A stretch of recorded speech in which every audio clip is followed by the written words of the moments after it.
नमस्कार शेतकरी मित्रांनो, विजय सूर्यवंशी या आमच्या यूट्यूब चॅनलवर आपल्या सर्वांचे स्वागत.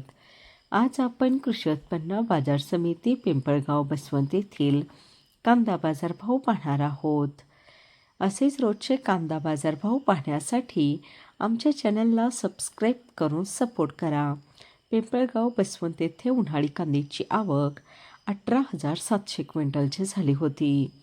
उन्हाळी कांद्याला भाव मिळाला आहे. किमान दर 600 रुपये, कमाल दर 3,411 रुपये, सर्वसाधारण दर 2,450 रुपये असे होते पिंपळगाव बसवंत येथील प्रति क्विंटलमधील कांदा बाजारभाव. उन्हाळी कांद्याला भाव मिळाला आहे. किमान दर 600 रुपये, कमाल दर 3,411 रुपये, सर्वसाधारण दर 2,450 रुपये असे होते पिंपळगाव बसवंत येथील प्रति क्विंटलमधील कांदा बाजारभाव.